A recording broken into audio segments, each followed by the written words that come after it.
আসসালামু আলাইকুম। ওয়ালাইকুম আসসালাম। কে বলছেন? মিম। মিম, কেমন আছেন আপনি? ভালো আছেন মিম? এই তো ভালো আছি। আপনি ভালো আছেন? আলহামদুলিল্লাহ, অনেক ভালো আছি। মিম, কোথা থেকে বলতেছেন? আপনার দেশের বাড়ি কোথায়? আমার দেশের বাড়ি রাজশাহী, আমি ঢাকায় থাকি ভাড়া। আচ্ছা, কে কে আছে বর্তমানে মিম আপনার সাথে বা আপনার ফ্যামিলিতে? আমার সাথে আমার একটা ছোট বোন আছে আর আমার মা আছে। আচ্ছা, ছোট্ট একটা ফ্যামিলি। মিম, কি করেন এখন আপনি বর্তমানে? আমি আগে গার্মেন্টসে চাকরি করতাম, এখন গার্মেন্টসে নিয়োগ নাই নাই এই ব্যয় করে দিছে। এখন আর আচ্ছা, তো গার্মেন্টসে চাকরি করছি ঠিক আছে। তো মিম, আপনার বিয়ে শাদী হয়েছে? না। বিয়ে শাদী যৌতুকের কারণে হয় না এখনো। যৌতুক আচ্ছা, তো চায়। দর্শক শুনতে থাকুন আজকে মিমের জীবনের গল্পগুলা। ধৈর্য সহকারে ফুল ভিডিওটি দেখলে মোবাইল নাম্বার পেয়ে যাবেন, সরাসরি যোগাযোগ করতে পারবেন মিমের সাথে। তো মিম, আপনার বাবা কই?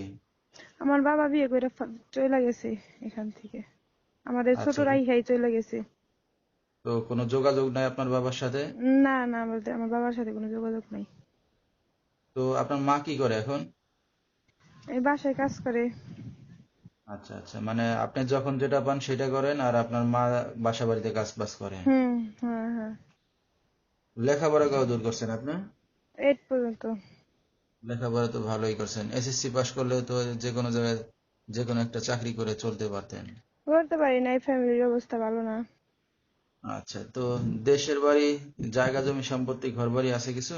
ঘর বাড়ি নাই, জায়গা আছে কিছু। আচ্ছা আচ্ছা, তো আপনার তো বিয়ে শাদী হয় না, একটা অবিবাহিত ইয়ং যুবতী মেয়ে, কি উদ্দেশ্য করে আসছেন মিডিয়ার সামনে? যে মানে যে যৌতুক ছাড়া বিয়ে করব, একজন বিয়ে করবা, এই একজন সংসার পাতার জন্য প্রতিবেদন ছাড়ছি। প্রতিবেদন আচ্ছা, আসছে। তো এখন যদি যৌতুক ছাড়া কেউ আপনাকে বিয়ে শাদী করতে চায়, রাজি হবেন? হ্যাঁ। আচ্ছা, তো দর্শক ভাইরা আপনার সাথে এখন কিভাবে যোগাযোগ করবেন? এই যে আপনি স্ক্রিনে নাম্বারটা দিয়ে দেন।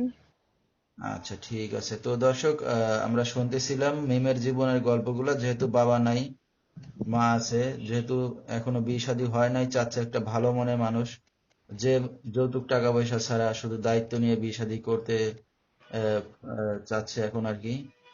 এরকম একটা মানুষ পাইলে হয়তো বিয়ে শাদী করবে। তো বিস্তারিত জানতে এই নাম্বারে যোগাযোগ করলে মিমকে পেয়ে যাবেন।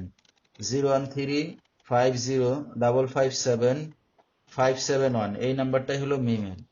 তো মিম, এই যে এখন আপনি অনলাইন মিডিয়ার সামনে আসছেন, বিয়ে শাদী করতে আসছেন, আপনার মা জানে? হ্যাঁ জানি। আচ্ছা আচ্ছা, তো রাত বেরাত্রে অনেক দর্শক আপনাকে ফোন দেবে, রাতে কি একাই ঘুমান না মার সাথে ঘুমান? না ভাই, ভাড়া থাকি তো, আবার 2 রুম নেওয়ার তো সামর্থ্য নাই, এক রুমেই থাকি, মা থাকে। আচ্ছা আচ্ছা, তো কোনো সমস্যা হবে না কথাবার্তা বলতে? না, সমস্যা হবে না। আচ্ছা, তো আমরা অনুষ্ঠানের একবারই শেষ পর্যায়ে মিম, কিছু বলার আছে আপনার আর? না, আর কিছু দোয়া বলতে চান? করেন যে আমার যেন একজন ভালো মনের মানুষ জুটে। ভালো আচ্ছা, মনের তো মানুষ দর্শক, যেন।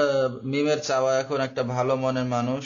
তো ইয়ং বয়সে একা থাকা খুবই কষ্ট, এই বয়সে বিয়ে শাদী দরকার সব মেয়েরই। তো কেউ যদি তাকে বিয়ে শাদী করতে চান বা পাশে পেতে চান, সরাসরি স্ক্রিনে দেওয়া নাম্বারে সরাসরি যোগাযোগ করবেন। আজকের মতো